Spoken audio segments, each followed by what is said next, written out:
On November the 11th, Austin police officer Jorge Pastore was killed in the line of duty. The first APD officer to lose his life in a line of duty shooting in more than a decade. Pastore was a SWAT team member killed while trying to save injured hostages inside a home. Tonight, for the first time, we're hearing from the widow of that fallen officer. Kim Pastore is sharing her journey of grief and resilience, and how she wants to improve policing and the relationship between the community and law enforcement through her husband's death. Here's senior reporter Tony Plahetsky with her story. It was just a great day. This was his favorite photo.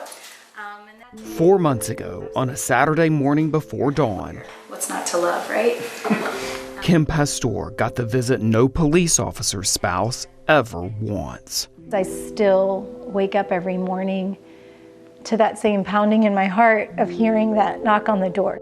In the 4 years before that day, she had been watching, cheering, as Jorge Pastore lived out his dream of a career helping others. He's going to be that guy that's the first one in.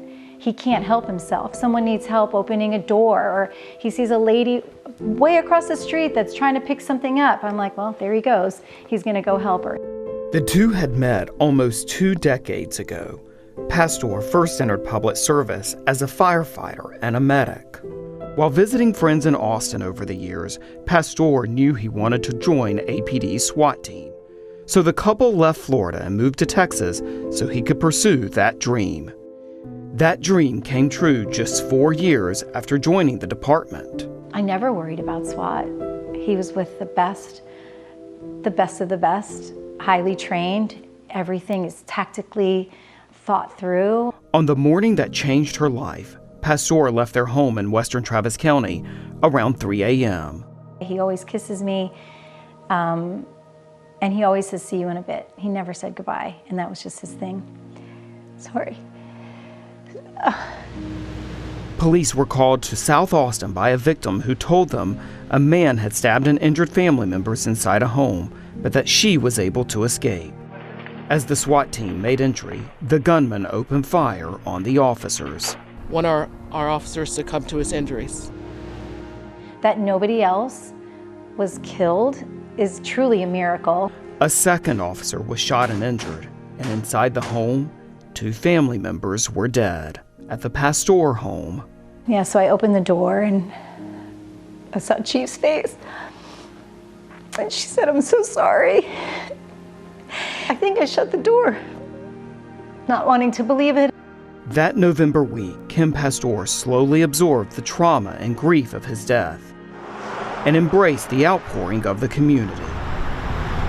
To see there is love out there, there is support, and it gave me such hope, and it filled my heart. I was in shock, honestly. Today, she's turning to keeping his memory alive. Working with the Austin Police Association, she has created the Jorge Pastore Foundation. The nonprofit will help pay for officers to attend specialized training outside Austin. But Kim Pastore also wants to one day help build a state-of-the-art training facility in her husband's memory. And although he was so well trained and this happened, I think it happened so that he could then make more of an impact on people. She also hopes that through his name and experience, the organization can work with the community to bridge relationships between police and citizens. A testament, she says, to his life. I just want him to be an inspiration for people forever. And legacy. I want people to know about Jorge. He was 1 in a million.